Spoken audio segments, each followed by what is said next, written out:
نصلی و نسلم علی رسولہ النبی الکریم اما بعد فاعوذ باللہ من الشیطان الرجیم بسم اللہ الرحمن الرحیم قال اللہ تبارک و تعالی فی القرآن المجید انا جعلنا ما علی الارض زینۃ لہا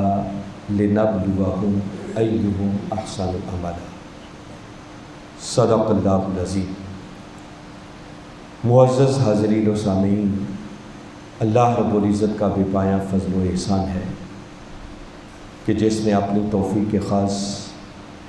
اور حضور نبی اکرم صلی اللہ علیہ وآلہ وسلم کے نالین مبارک کے تصدق سے ہمیں ایک مرتبہ پھر اپنی بارگاہ میں حاضر ہونے کی توفیق عطا فرمائے۔ دعا ہے کہ اللہ رب العزت ہماری اس حاضری کو قبول فرمائے۔ پچھلے جمعۃ المبارک کی نشست میں جو میں نے عرض کیا تھا کہ ہماری ایک سلسلہ وار گفتگو جو چلی آ رہی تھی کہ اللہ رب العزت نے اس کائنات کا مقصود انسان کو بنایا ہے، اسی انسان کو اشرف المخلوقات قرار دیا ہے، اسی انسان کو احسن تقویم بنایا ہے، اسی انسان کے سر پر اس نے عزت، بزرگی اور تکریم کا تاج رکھا ہے، اور یہی وہ انسان ہے جس کو مسجود ملائک ٹھہرایا اور باری تعالیٰ نے زمین پر اسے اپنا نائب اور خلیفہ ہونے کا شرف عطا کیا۔ وہ انسان جس کو اللہ رب العزت نے اس کائنات کا مقصود ٹھہرایا ہے، اس انسان کی ابتدا صرف اس کی ولادت سے نہیں ہوتی بلکہ انسان مرحلہ کن سے بھی بہت پہلے کا ہے، اور یہ وہ مرحلہ تھا کہ جب انسان ایک راز کے طور پر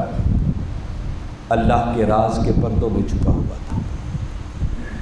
اور امر کن سے پھر باری تعالیٰ نے اس راز کے پردوں میں چھپے ہوئے انسان کو وجود بخشا اور اسے عالم ارواح میں منتقل کیا۔ پھر معلوم نہیں اس نے کتنی مدتیں اور صدیاں اس عالم ارواح میں گزاری، اور اسی انسان کو پھر باری تعالیٰ نے جب عالم اجساد میں منتقل کرنا چاہا تو حضرت آدم علیہ السلام کا پیکر خاکی تیار کیا، پھر اس میں اپنی روح پھونکی، ان سے حضرت حوا علیہ السلام کا وجود پیدا کیا، جن سے ایک سلسلہ چلا جس تسلسل کے نتیجے میں آج میں اور آپ اس دنیا میں موجود ہیں۔ اور پچھلے جمعۃ المبارک ہم نے بات کی تھی کہ یہ زندگی جو اللہ رب العزت نے ولادت سے لے کر موت تک انسان کو عطا کی ہے، یہ زندگی کچھ نہیں ہے سوائے اس کے کہ اسے اللہ رب العزت نے انسان کے لیے امتحان بنایا۔ وہ زندگی جو ولادت سے شروع ہوتی ہے اور موت پر جس کا اختتام ہوتا ہے، وہ جس کو جتنی بھی مل جائے، کسی کو 50 سال مل جائے، کسی کو 60 سال مل جائے، کسی کو 70 سال مل جائے، یا کسی کو 100 سال مل جائے، یہ زندگی جو ہے، اس زندگی کو اللہ رب العزت نے انسان کے لیے امتحان بنایا۔ جیسا کہ جو آیت کریمہ میں نے تلاوت کی عنوان گفتگو کے طور پر، باری تعالیٰ نے اس میں فرمایا انا جعلنا ما علی الارض زینۃ لہا، فرمایا جو کچھ زمین پر ہے بے شک ہم نے اسے زینت بنایا ہے، اور بنایا اس لیے ہے لنبلوہم، تاکہ ہم اس زمین کے باسیوں کو، اس زمین پر رہنے والوں کو آزمائیں، ان کو جانچیں، انہیں پرکھیں، ایہم احسن عملا، ان میں سے اچھا عمل کون کرتا ہے۔ تو یہ آیت بھی بتا رہی ہے کہ اللہ رب العزت نے اس زندگی کو امتحان بنایا، اور پھر سورہ ملک کی آیت کریمہ بھی اسی بات پر دلالت کرتی ہے، جس میں فرمایا الذی خلق الموت والحیات لیبلوکم ایکم احسن عملا، کہ اللہ وہ ہے جس نے موت کو بھی تخلیق کیا اور اس نے حیات کو بھی تخلیق کیا، اور تخلیق اس لیے کیا تاکہ وہ تمہیں آزمائے، تمہیں جانچے، تمہیں پرکھے کہ تم میں سے بہتر عمل کون کرتا ہے۔ تو گویا ان دو آیات پر اگر اکتفا کیا جائے تو یہ بات طے ہو گئی کہ یہ زندگی جو انسان کو موت سے لے کر ولادت تک میسر آتی ہے، اس کو اللہ رب العزت نے انسان کے لیے امتحان بنایا، اور جب کوئی امتحان میں کامیابی سے ہمکنار ہو جاتا ہے تو پھر اللہ رب العزت اسے کامیابی کی ڈگری بھی عطا کرتے ہیں، اسے سند بھی عطا کی جاتی ہے، اس کے درجات بھی بلند ہوتے ہیں، اور یقیناً اس کامیابی پر اللہ کی بارگاہ سے پھر اس کو بڑا اجر و ثواب بھی میسر آتا ہے۔ مگر باری تعالیٰ اس زندگی میں کیسے اپناتے ہیں، اس پر بھی میں نے مختصراً روشنی ڈالی تھی، صرف اس موضوع کے ساتھ آپ کو ریلیٹ کر رہا ہوں کہ سورہ ملک کی آیت کریمہ پر غور کیا جائے تو یہ جو باری تعالیٰ نے فرمایا الذی خلق الموت والحیات، کہ اللہ نے موت کو بھی تخلیق کیا اور حیات کو بھی تخلیق کیا۔ تو موت در حقیقت اشارہ ہے کسی نعمت کے چھن جانے کی طرف، اور حیات اشارہ ہے کسی نعمت کے مل جانے کی طرف۔ تو باری تعالیٰ نے ان دونوں کا ذکر کر کے بتایا کہ جس امتحان کی بات کر رہا ہوں کہ تم میں سے اچھا عمل کون کرتا ہے، تو فرمایا وہ امتحان میں دو طرح سے لیتا ہوں، کبھی اپنے بندے کو نعمتیں دے دے کر آزماتا ہوں، اور کبھی اس سے نعمتیں چھین چھین کر اسے آزماتا ہوں۔ یہ اس کے دو بڑے میتھڈ، دو بڑے طریقے ہیں بندے کی آزمائش کے، جو ہر انسان کے ساتھ جڑے ہوئے ہیں۔ کبھی وہ بندے کو نعمت دے کر آزماتا ہے کہ دیکھوں جب نعمت مل رہی ہے تو ایسے حال میں بھی میرا بندہ مجھے یاد رکھتا ہے یا نہیں رکھتا، جب نعمتوں کی فراوانی ہو تو کہیں ایسا تو نہیں کہ مجھے بھول کر خود فرعون بن جاتا ہے، خود گردن میں سریا آ جاتا ہے، اکڑ جاتا ہے اور خود ہی خدا بن بیٹھتا ہے۔ اور ایسی ایسی مثالیں دنیا میں پائی گئی کہ پھر بندوں نے بندے ہو کر خدائی کا دعویٰ کر دیا، اور بدبخت فرعون کا تو نعرہ یہ تھا، وہ کہتا تھا انا ربکم الاعلیٰ، کہ سب سے بڑا رب میں ہی۔ تو انسان پر جب نعمتیں ہو رہی ہوتی ہیں تو کچھ بعید نہیں ہے کہ پھر انسان ناشکرا ہو جائے، اس کی گردن میں سریا آ جائے، اکڑ جائے، اور وہ سمجھے کہ شاید سب کچھ یہ میری ہی وجہ سے ہو رہا ہے۔ تو دے کر بھی وہ آزماتا ہے کہ جب نعمتیں مل رہی ہوں تو ایسے حالات میں بھی میرا بندہ میری نعمتوں پر شکر ادا کرتا ہے یا کفران نعمت کرتا ہے، اور کبھی کبھی وہ بندے سے نعمتیں چھین چھین کر اسے آزماتا ہے کہ جب نعمتیں چھن رہی ہوں تو ایسے حالات میں بھی دیکھوں کہ میرا بندہ میری رضا پر راضی رہتا ہے یا نہیں رہتا، کہیں صبر کا دامن چھوڑ کر میری ذات پر شکوہ کنا تو نہیں ہو جاتا۔ تو اس کی آزمائش کے دو طریقے ہیں، کبھی وہ نعمتیں دے کر آزماتا ہے اور کبھی نعمتیں چھین کر آزماتا ہے۔ اور میں نے بتایا کہ یہ دونوں طریقے ہر انسان کی زندگی کے ساتھ جڑے ہوئے ہیں، کہ یہ جو باری تعالیٰ نے آزمائش کی بات کی ہے یہ صرف اس نے اپنے نبیوں کے لیے نہیں کی، صرف ولیوں کے لیے نہیں کی، بلکہ ہر انسان کی بات ہو رہی ہے۔ وہ ہر انسان کو آزماتا ہے، مگر جو جتنے بڑے مقام پر فائز ہوتا ہے اس کا امتحان بھی اتنا ہی بڑا ہوتا ہے۔ نعمتیں دے کر دیکھیے نا، انسان کو اللہ تعالیٰ نے اتنی نعمتیں عطا کی ہیں کہ وہ خود قرآن میں کہتا ہے وَإِن تَعُدُّوا نِعْمَتَ اللَّهِ لَا تُحْصُوهَا، کہ بندے اللہ نے تجھے اتنی نعمتیں عطا کی ہیں کہ اگر تو اس کی نعمتوں کو گننا چاہے تو تو گن نہیں سکتا۔ اب یہ کسی ایک بندے کی بات نہیں ہو رہی، ان نعمتوں سے ہر بندہ ہی مستفید ہوتا ہے۔ بندے کو وجود کا مل جانا، ذرا غور کریں، یہ کتنی کی بڑی نعمت ہے، اس کی رحمت اور نعمت کے بغیر تو یہ وجود نہیں ملتا۔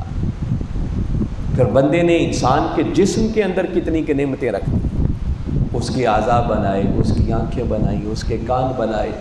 اس کی زبان بنائی، اس کا چہرہ بنایا، جو نعمت بھی آپ غور کریں کہ اللہ تعالیٰ نے کیا کیا نعمتیں انسان کو عطا کر رکھی، اور اس نعمت کی قدر و قیمت اور احساس تب ہوتا ہے جب وہ نعمت بندے سے چھن جائے۔ آنکھ کتنی کی بڑی نعمت ہے یہ اس سے پیچھے پوچھیں جو آنکھ سے محروم ہے۔ سماعت کتنی کی بڑی نعمت ہے جو اس سے پوچھیں جو اس سماعت کی نعمت سے محروم ہے۔ تو گویا ہر نعمت ہی ایک سے بڑھ کر ایک ہے۔ پھر انسان کے باہر اگر دیکھیں تو اللہ نے وہاں کتنی کی نعمتیں بنائی،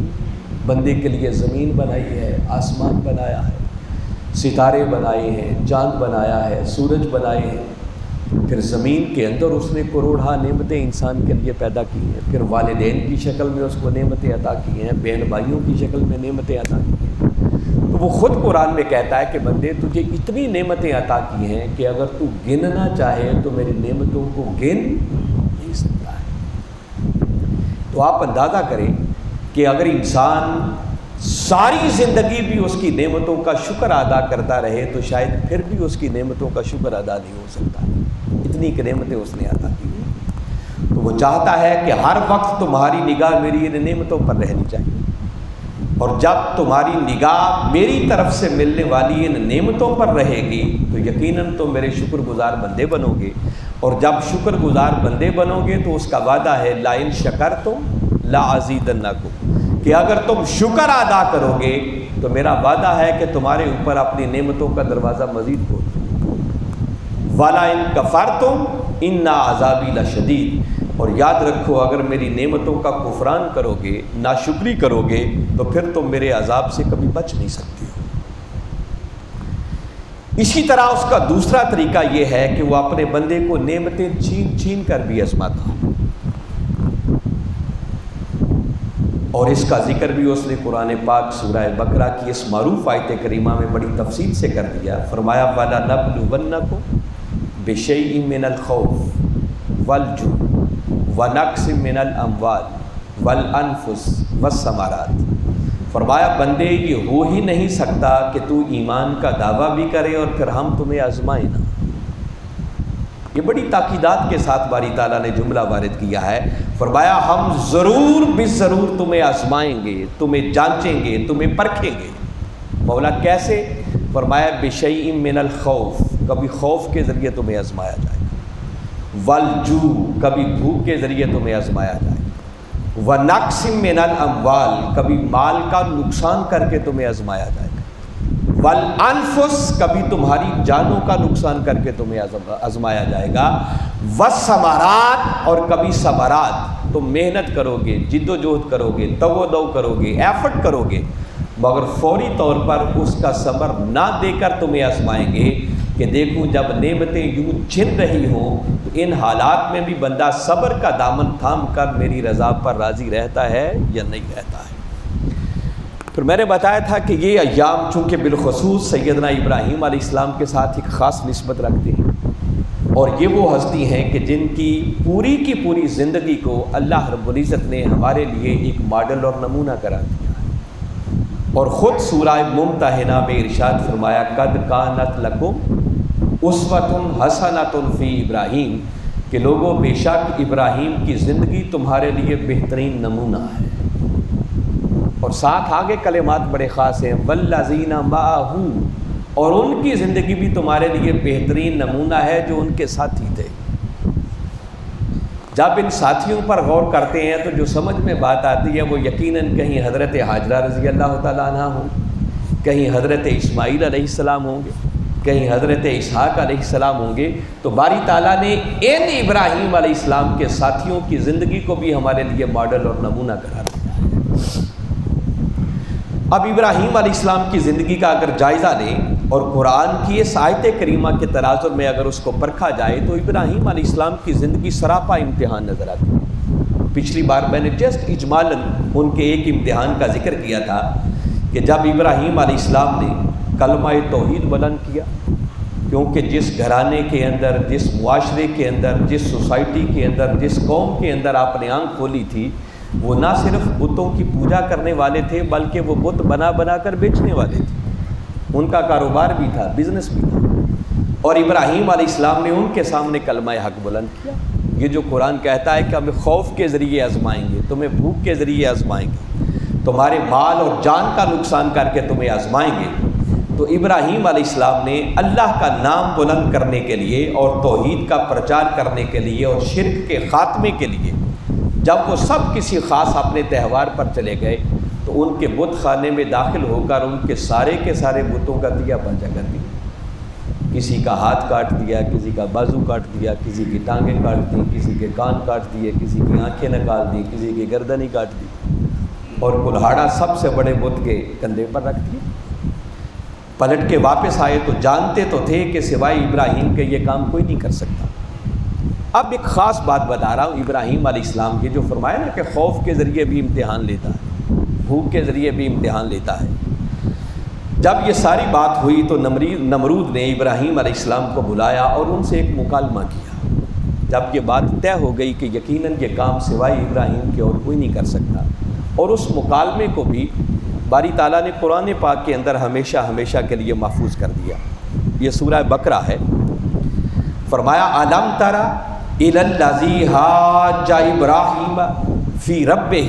ان آتاہ اللہ الملک۔ فرمایا کیا آپ نے اس شخص کو نہیں دیکھا جس نے ابراہیم علیہ السلام کے ساتھ جھگڑا کیا کہ اللہ نے اس کو بادشاہت عطا کی تھی اور ابراہیم کے رب ہی کے بارے میں ان سے جھگڑا کرنے لگا۔ اس قال ابراہیم ربی الذی یحیی و یمیت۔ آپ ذرا ایک لمحے کے لیے چشم تصور میں لائیں کہ وقت کا جابر اور ظالم بادشاہ ہو، جس کی حکومت ہو، جس کی سلطنت ہو، جس کا حکم چلتا ہو، جس کا آرڈر چلتا ہو، اور جن خداؤں کی وہ پوجا کرتا تھا انہی کا ابراہیم علیہ السلام نے دیا پانچا کر کے رکھ دیا۔ اب اس کے سامنے جانا، اس سے بڑا خوف بھی کوئی ہو سکتا؟ اور پھر اس کے سامنے جا کر ڈٹ کر کلمہ حق کہنا، یہ کوئی آسان کام نہیں ہے، بڑا مشکل کام ہے۔ آپ ذرا ایک لمحے کے لیے چشم تصور میں لائیں، پچھلے دنوں پاکستان میں جو کچھ ہوا، کسی لیڈر اور کسی پارٹی کے کتنے کتنے چاہنے والے تھے، اور جب وہ جانے لگے تو ایک لمحہ بھی نہیں لگا کہ کیسے چلے گئے۔ مگر قربان جائیں منہاج القرآن کے کارکنان کی استقامت پر۔ جو ظلم ان کے ساتھ ہوا 2014 کے اندر، شاید پاکستان کی تاریخ کے اندر اس کی مثال بھی کہیں نہیں ملتی۔ کس طرح ڈرایا گیا، دھمکایا گیا، مگر اپنے قائد کے ساتھ ان کی وفاداری کا عالم یہ تھا کہ وہ کہتے رہے کہ بس اتنا لکھ کر دے دو کہ ہمارا منہاج القرآن سے کوئی تعلق نہیں ہے، تمہیں چھوڑ دیا جائے گا۔ اور کتنے سینکڑوں ایسے کارکنان ہیں جن کو میں خود جانتا ہوں، جنہوں نے اپنے واقعات ہمیں سنائے کہ جب ہمیں یہ کہا جاتا تھا تو یہ اللہ کا کرم تھا ہمارے اوپر کہ ایک ہی جملہ ہماری زبانوں سے نکلا تھا کہ جس مقصد کے لیے ہم نے پوری زندگیاں قربانی دی ہیں، آج تمہیں لکھ کر دے دیں کہ اس قائد اور تحریک کے ساتھ کوئی تعلق نہیں ہے۔ ہم سب کچھ دے تو سکتے ہیں مگر اس تحریک سے اپنا ناطہ اور تعلق ختم نہیں کر سکتے۔ تو یہ کام بھی جرت کا وہی کرتا ہے جس پر اللہ اور اس کے رسول کا کرم ہو جاتا۔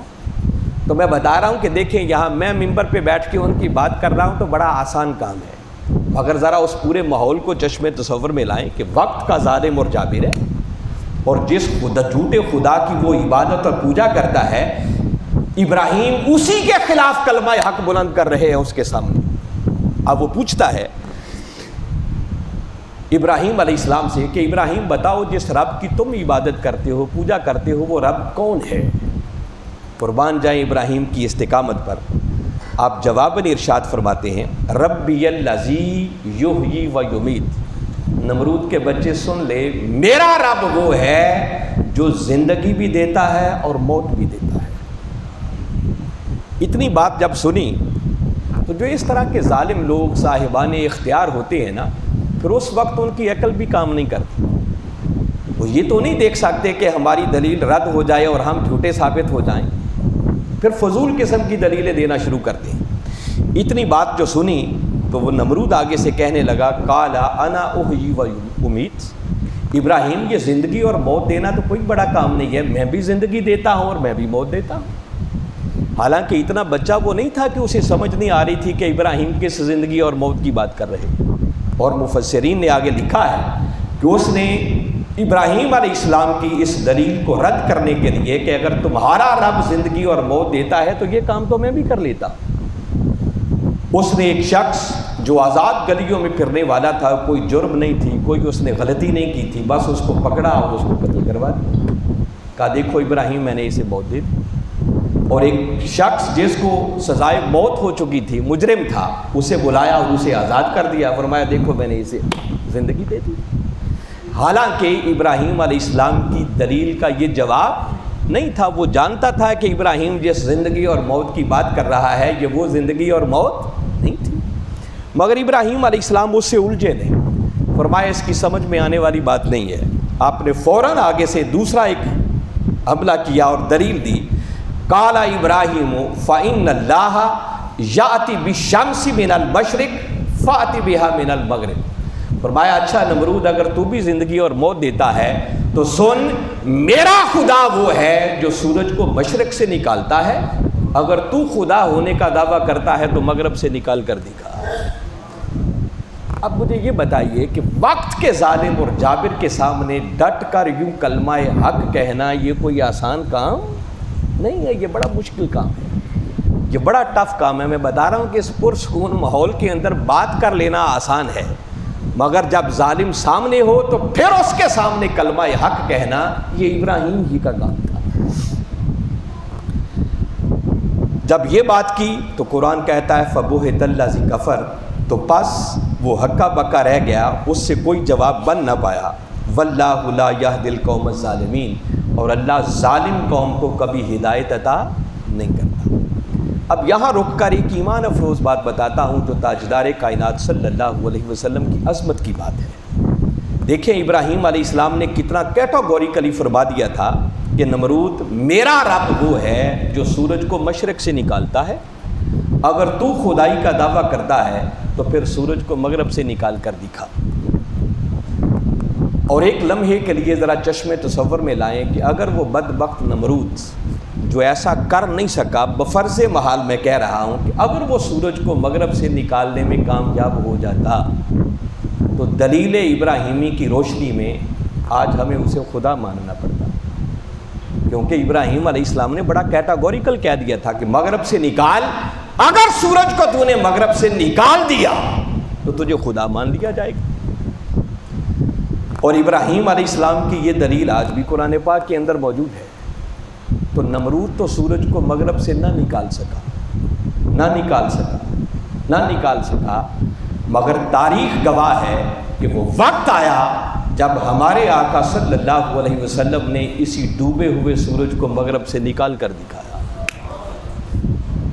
مولا کائنات علی شیر خدا علیہ السلام کی جب عصر کی نماز قضا ہوئی، ایک غزوہ سے پلٹ کر واپس آ رہے تھے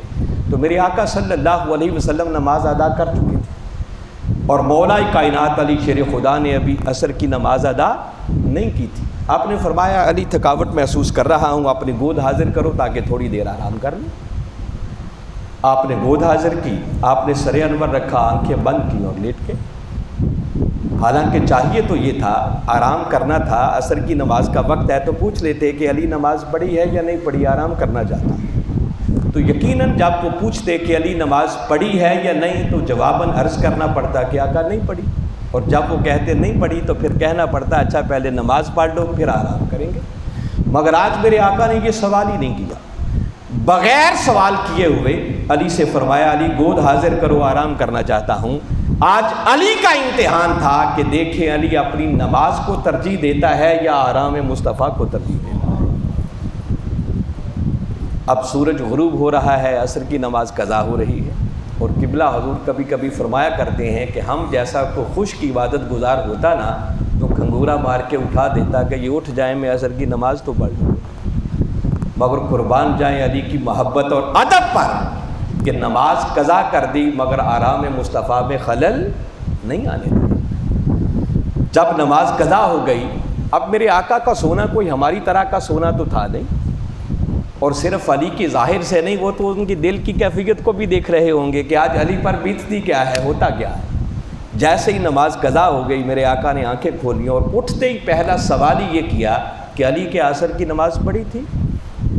عرض کی آقا نہیں پڑھی تھی۔ فرمایا اچھا پھر سورج تو غروب ہو گیا، قضا پڑھ لو۔ آپ نے زبان سے کچھ نہیں کہا، بس متجسسانہ نظروں سے آقا کی طرف دیکھا کہ آقا قضا آپ کے آرام پر ہوئی ہو اور پھر بھی قضا پڑھو۔ بس میرے آقا سمجھ گئے کہ علی کیا چاہتا ہے۔ بس میرے آقا نے اللہ کی بارگاہ میں ہاتھ اٹھائے، اور ابھی آپ کے ہاتھ دعا سے پلٹ کر واپس نہیں آئے تھے کہ ڈوبا ہوا سورج پلٹ کر پھر عصر کے مقام پر یوں واپس آیا کہ جیسے کسی نے ڈوریاں باندھی ہوں اور سورج کو پیچھے کھینچ لیا۔ تو ابراہیم علیہ السلام نے یہ کیٹاگوریکلی ایک دلیل دے دی تھی کہ میرا رب وہ ہے جو سورج کو مشرق سے نکالتا ہے، یا رب اس کو مانا جائے گا جو سورج مغرب سے نکال کر دکھائے. تو نمرود تو نہ نکال سکا مگر اسی ڈوبے ہوئے سورج کو میرے آقا نے علی کی خاطر مغرب سے نکال کر دکھایا. تو قرآن کی دلیل اگر آج بھی موجود ہے تو تقاضا تو یہ بنتا ہے کہ پھر کملی والے آقا صلی اللہ علیہ وسلم کو معاذ اللہ خدا مان لیا جائے، کیونکہ ابراہیم نے کہا تھا خدا وہ ہوگا جو مغرب سے نکالے. تو باری تعالیٰ نے پھر اپنے محبوب سے فرمایا قل انما انا بشر مثلکم یوحی الیہ. محبوب دلیل ابراہیم نے دی، سورج آپ نے مغرب سے نکال کر دکھایا. اب لوگ کہیں اس وہم میں نہ پڑ جائیں کہ کہیں آپ خدا ہیں. فرمایا اب اپنی زبان مبارک سے اعلان کر دو کہ ہاں ڈوبے ہوئے سورج مغرب سے نکالتا ہوں، مگر پلٹتے ہوئے سورج کو دیکھ کر کہیں خدا نہ سمجھ لینا، ہوں میں تم جیسا بشر ہی، مگر کہیں اپنے جیسا بشر ہی سمجھتے نہ رہنا. یوحی الیہ، بشر بھی وہ ہوں جس پر اللہ کی وحی اترتی ہے. تو ہمارے ایمان کو بھی بچا لیا اور تاجدار کائنات صلی اللہ علیہ وسلم کی عظمت کو بھی اجاگر کر دیا. تو خیر بتانا یہ مقصود تھا کہ حاضرین مکرم، یہ زندگی ایک امتحان ہے.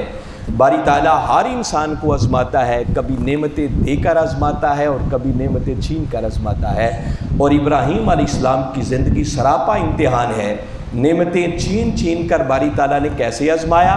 اور وہ ہر آزمائش میں کس طرح کامیابی سے ہمکنار ہوئے، اور پھر باری تعالیٰ نے ان کو پوری انسانیت کی امامت کے منصب پر فائز کیا. انشاءاللہ اسی مضمون کو آئندہ جمعۃ المبارک کی آگے ہم کنٹینیو رکھیں گے. اللہ کی بارگاہ میں دعا ہے کہ میں نے جو کچھ کہا سمجھ کر ایمان لاتے ہوئے اس کے مطابق عمل کر کے ہمیں اپنی دنیا اور آخرت کو سنوارنے کی توفیق عطا فرمائے. وما علینا الا البلاغ.